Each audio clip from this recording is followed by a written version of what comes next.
All right, I'm back with another one of my confessionals for Big Brother Rewind. Going back to the start of my week, my HOH week.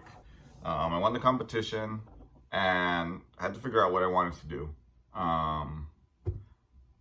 My strategy for this first half of the game was, try to go for Ben and James. They trolled me in the beginning. I keep saying that. But over the last few weeks, Ben has shown that he actually was willing to work with me. He was honest with me about everything he was going to do. He's still annoying in the living room chat, but, one-on-one, he's not so bad. And, I have to choose, be petty and try to go after him, or realize that he's not coming after me in any way and keep him by my side. And, I have my alliance of 5 with Omri and Ethan and Swan and Murdo. But there were a whole another 5 people I hadn't really talked to.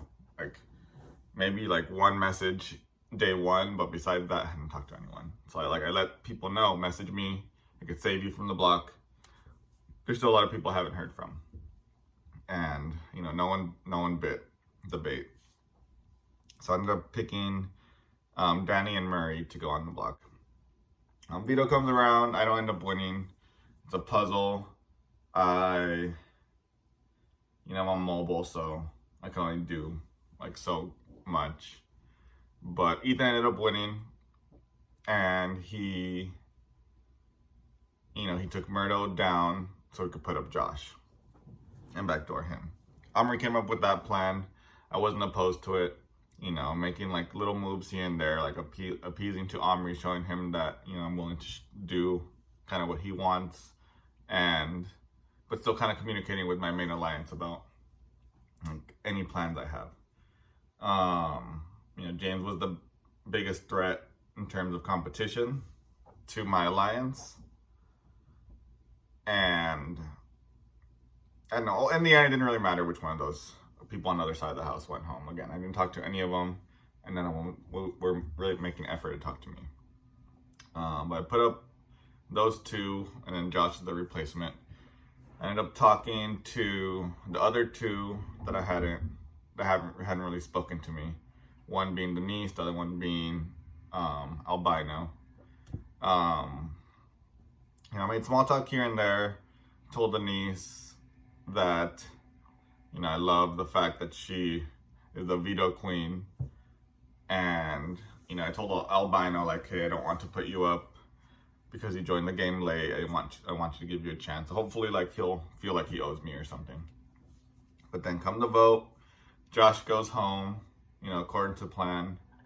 I think I have pretty good HOH, and then we're hit with the battle back news.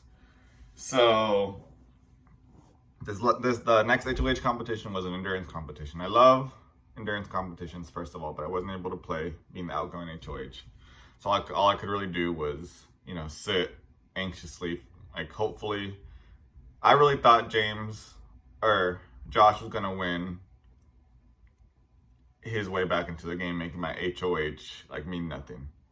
But James ended up winning, and at first I thought worst case scenario was Josh coming back, because I said, my HOH would have meant nothing.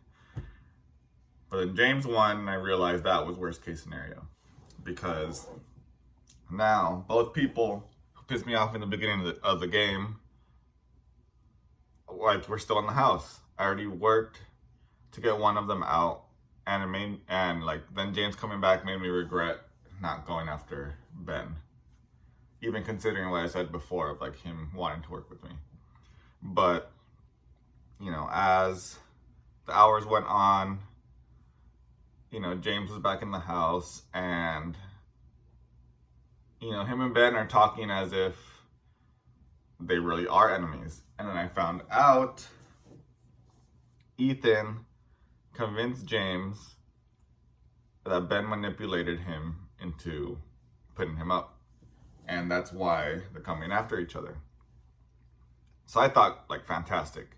The 2 people that bothered me in the beginning of the game are coming after each other, and one of them who won HOH is not even coming after me and my alliance at all. You know, he won HOH, he put up Denise and Albino with the idea to backdoor Ben. And that's what's happening currently. We still haven't voted. You know, Ben goes home, that's fine. Now I have James to fill in that role, now that he's back in the house, of just like my extra number. And, you know, voting Ben out will get James more on my side. Again, I don't want both of them in the house, so it's good that even though one came back, like, he went after the other.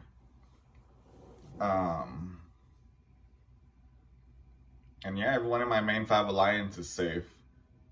I don't know how we've managed to go this long without being in any like real danger. And now I feel like we could easily steamroll to at least final 7 before we start turning on each other. Going back a little bit too, right after the HOH, we got to, I guess I'll say compete. We got to compete for an advantage or a disadvantage. You know, they were all based off the 7 deadly sins. And I went after the sloth advantage. All I had to do was go in, take a screenshot, post it in my submissions, and be the first. In which I was. And I think I got a fantastic advantage. I have 3 HOHs to use it, or 3 weeks to use it. And what it does is I pretty much stop an eviction in its tracks. And then I think I reset the week, but the consequence is that I don't get to compete in the next HOH, which is fine. Like, if it means I'm safe, you know, like, I don't mind doing that. I don't mind doing that for some of my allies too, if it comes to it. But I don't think I'll have to use it myself if things keep going according to plan.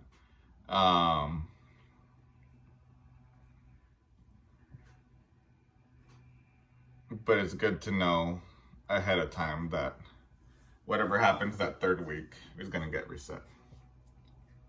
I'm still considering, like, if I should tell anyone, but we'll see. We'll see what I do with that. You know, besides that, we're just waiting for the vote. I think I'm pretty positive Ben's gonna go home. He's gonna be the first jury member, and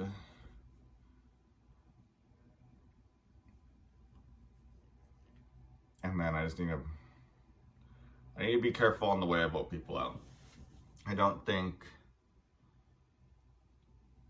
Ben will have anything against me, even if it's unanimous, because I could just say the numbers weren't in his favor. I might do a hinky vote to kind of throw things off. No, I don't want both him and James in the house. So yeah, I think I'm gonna vote Ben this time around. That's it for now. I'll see you before the next eviction.